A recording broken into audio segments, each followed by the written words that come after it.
بسم اللہ الرحمن الرحیم بسم اللہ الرحمن الرحیم صلی اللہ علی رسولہ الکریم وآلہ الاطیبین الطاہرین المعصومین۔ السلام علیکم ورحمۃ اللہ وبرکاتہ۔ طلاب کرام عزیز، کیسے ہیں؟ امید کرتے ہیں آپ خیر و عافیت سے ہوں گے۔ دروس فی علم الاصول حلقہ ثالث کا سبق نمبر 63 آغاز کر رہے ہیں، جس میں عنوان کرا دے گا کتاب کی عبارت النکرۃ فی سیاق النہی او النفی سے لے کر المفاہیم تک۔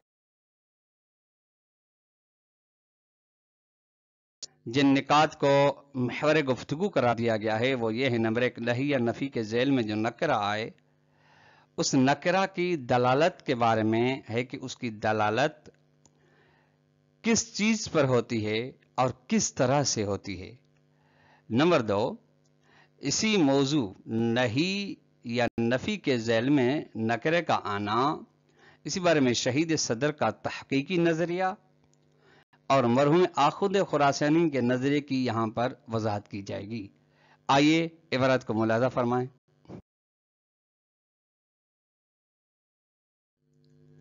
فرماتے ہیں النکرۃ فی سیاق النہی او النفی، نکرہ کا نہی یا نفی کے بعد میں آنا، نکرہ کا نہی یا نفی کے سیاق میں یعنی مدخول واقع ہونا۔ نکرہ مدخول ہے کس کے لیے؟ نہی یا نفی کے لیے، یا دوسرے الفاظ میں کہا جائے کہ وہ نکرہ جو متعلق نہی یا متعلق نفی بن رہا ہے۔ اس کی مثالیں آپ ذہن میں رکھ لیں تاکہ مثالوں میں آگے وضاحت میں ہمیں یہ مدد ملے۔ نہی کی مثال ہے لا تکرم رجلا، تم احترام نہ کرو رجل کا۔ رجل نکرہ ہے، لا تکرم کا متعلق ہے، ٹھیک، اور لا تکرم نہیں ہے۔ نفی کیا ہے؟ لا رجل فی الدار، گھر میں کوئی بھی مرد نہیں۔ اب ذکر بعض شہید صدر فرماتے ہیں کہ بعض علماء نے ذکر کیا ہے، تو یہاں پہ حاشی والوں نے لکھا ہے کہ اس بعضن سے مراد محقق خراسانی ہے، یعنی مؤلف کتاب کفایت الاصول ہے۔ وہ فرماتے ہیں کہ ان وقوع النکرۃ فی سیاق النہی او النفی من ادوات العموم، یہ کہ نکرے کا واقع ہونا نہی یا نفی کے ذیل میں یہ حروف عموم میں سے شمار ہوتا ہے، جس طرح سے وہ جمع جس پر الف لام معرفہ داخل ہو رہا تھا اس کی دلالت عموم پر تھی، اسی طرح سے اس نکرے کی بھی عموم پر دلالت ہے۔ وہ نکرہ بھی حروف عموم میں سے شمار ہوتا ہے جو نہی یا نفی کے بعد آئے۔ وَأَكْبَرُ ظَنِّ أَنَّ الْبَاعِثَ عَلَى هَذِهِ الدَّعْوَى، سب سے بڑا گمان جو سبب بنتا ہے اس دعویٰ کا وہ یہ ہے کہ ان النکرۃ کما تقدم فی حالات اسم الجنس من الحلقۃ السابقۃ، کہ نکرہ جس طریقے سے اس میں جنس حلقہ ثانی کے بحث میں اس کے بارے میں آئی ہے، اس میں جنس کے حالات کے بارے میں، کہ نکرہ یمتنع اثبات الاطلاق الشمولی لہا بقرینۃ الحکمت، کہ نکرہ کے لیے اطلاق شمولی کو ثابت کرنا ممنوع ہے قرینہ حکمت کے ذریعے سے، یعنی مقدمات حکمت کے ذریعے سے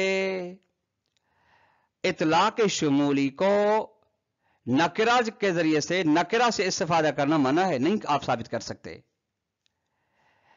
لأن مفہومها یاتی عن ذالک، چونکہ اس کا مفہوم اس بارے میں آتا ہے بینما درہنا کہ نجد اننا نستفید الشمولیت فی حالات وقوع النکرۃ فی سیاق النفی نہی او نفی، در حالانکہ ہم پاتے ہیں کہ ہم سمجھتے ہیں شمولیت کو، یعنی عمومیت و استیعاب و شمولیت ہمیں سمجھی آتی ہے ان حالات میں جہاں پہ نکرہ متعلق نہیں یا متعلق نفی ہوتا ہے. مثلا جو دو مثالیں آپ کی خدمت میں پیش کی گئی، لا تکرم رجلا لا رجل فی الدار، یہاں پہ شمولیت کہ عدم اکرام کا حکم شمولیت رکھتا ہے کل رجل کو، فرد رجل کو. تو ایسے ہے تو فلا بد ان یکون الدال علی هذه شمولیت، تو ضروری کہ اس شمولیت و استیعاب پر یا افراد پر ایک شیئن، ایک ایسی چیز ہو غیر اطلاق نکرت نفسا، خود نکرہ کے مطلق بدون قید ہونے کے علاوہ ہو. یعنی چونکہ بسا اوقات کیا ہے کہ نکرہ اگر بغیر قید کے ذریعے سے آ رہا ہے تو وہ بھی شمولیت پر دلالت کرتا ہے.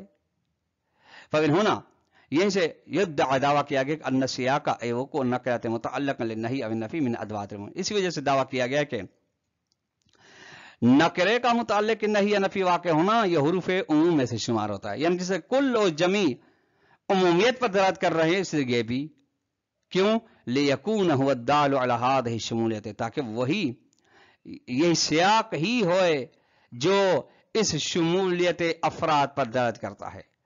یہ نظریہ ہو گیا مرحوم آخوند خراسانی کا. ولیکن تحقیقا شیخ صدر فرمانے لیکن یعنی استدراک ہے، یعنی روگردانی ہے.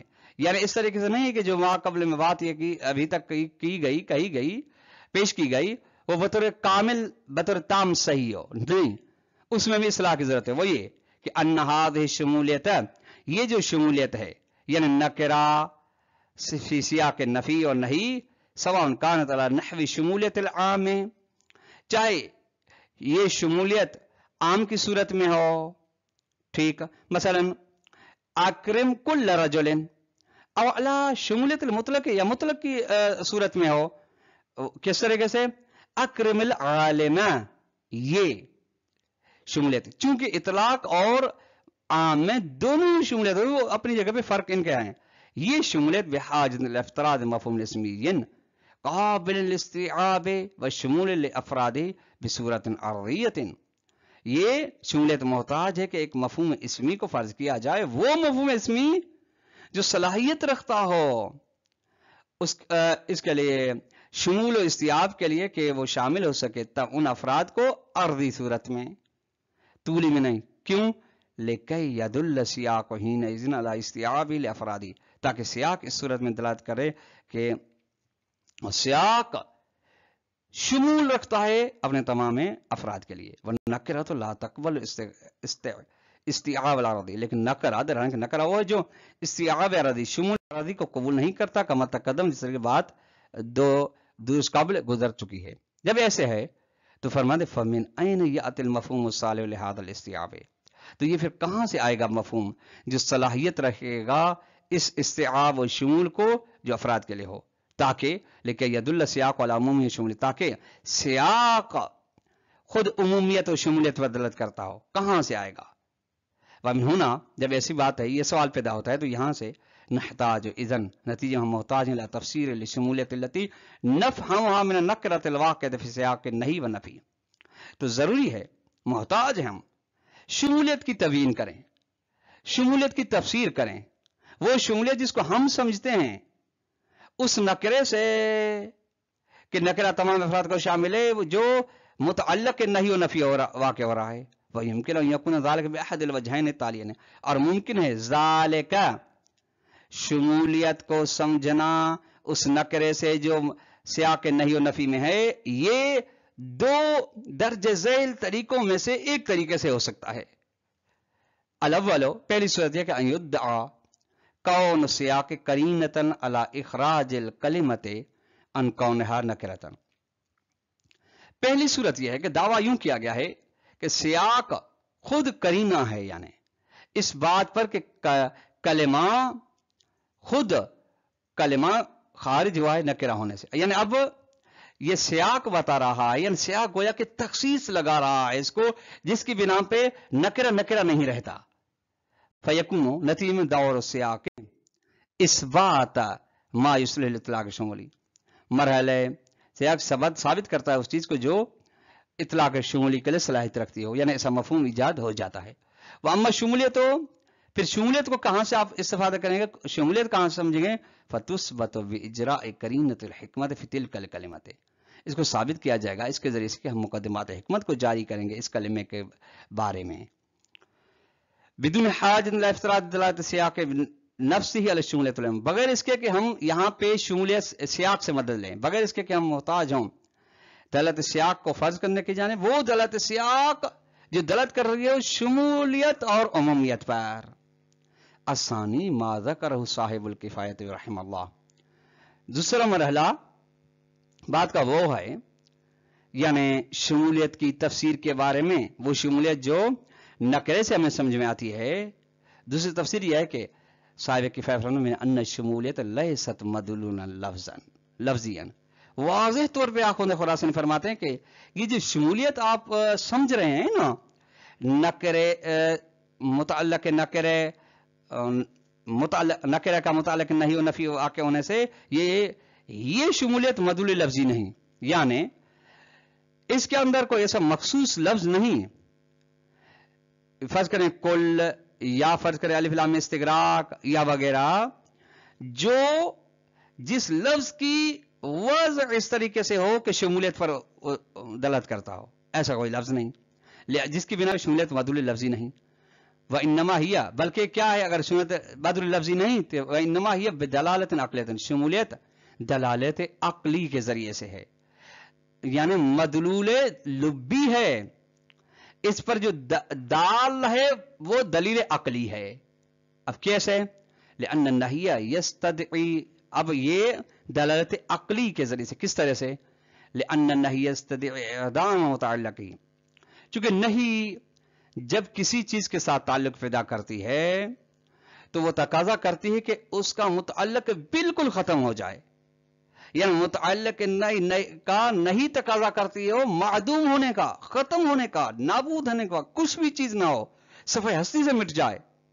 جس طرح لا تکذیب، لا تکذیب تو اس کا مطلب کیا؟ یعنی ایک قسم کا بھی جھوٹ نہیں بولنا چاہیے، مکمل طور پہ جھوٹ بولا جائے تب یہ امتصال نہیں ہوگا. وَنَكِرَةُ تو لا تنعدم ما دام هناك فرد واحد، نکرہ تو اصلا ختم ہی نہیں ہوتا. نکرے میں انعدام جب تک ایک، حالانکہ نکرے کا دائرہ بہت وسیع ہے، ٹھیک ہے، یعنی جس کو غیر معین، یعنی کوئی بھی داخل اس کے اندر ہو سکتا ہے جس میں داخل ہونے کی صلاحیت ہے. یہاں تک اگر ایک فرد ہے نا اس کے لیے، تب بھی اس کا جو نکرے کا مفہوم ہے وہ ختم نہیں ہوتا. جبکہ نفی تقاضا یہ کرتی ہے، نہیں تقاضا یہ کرتی ہے کہ نہیں یہ تقاضا کرتی ہے کہ جس پر میں داخل ہوئی ہوں، یعنی نکرہ مثلا فرض ہمارے مورد مثال میں کہ اس کا ایک بھی فرد نہ بچے. یہ تو کیسے ممکن ہو سکتا ہے؟ غیرو، لیکن ان هذه دلالت العقلیت، یہ دلالت عقلیہ جس کو آپ نے ملاحظہ فرمایا، انما تعین طریقۃ امتصال نہیں، اس کو معین کیا جاتا ہے، معاف کیجیے گا، تعین، یہ دلالت عقلیہ معین کرتی ہے طریقۃ امتصال نہیں، امتصال نہیں کے راستے کو کہ کس طرح سے نہیں کو امتصال کیا جائے، یہ دلالت یہ بتلاتی ہے. ون امتصال نہیں کا امتصال لا يتحقق، یہ ہو ہی نہیں سے الا بے ترک جمیع افراد طبیعت، جب طبیعت یعنی اس کے ماہیت و ذات جس پر نہیں داخل ہوئی ہے، جب تک اس کے تمام ذات ہی ختم نہیں ہوتی، ذات کو ہی ترک نہیں کیا جاتا. اچھا، ذات جو حقیقت خارجہ رکھتی ہے افراد کے ذیل میں، یعنی تمام افراد جب تک اس کے ترک نہیں کیے جاتے تب تک امتصال نہیں ہوتا. ولا تثبت شمولیت، نتی میں شمولیت بھی ثابت نہیں ہوگی.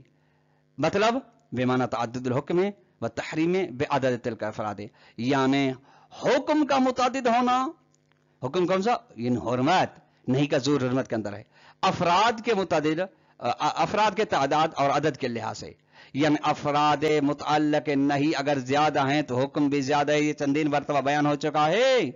یہ چیز ثابت نہیں ہوگی جب ماہیت ترک نہیں ہوگی، چونکہ جب تک ماہیت ترک نہیں ہوگی اس کا ایک تک فرض رہے گا، سمجھے کہ امتصالی نہیں ہوا ہے.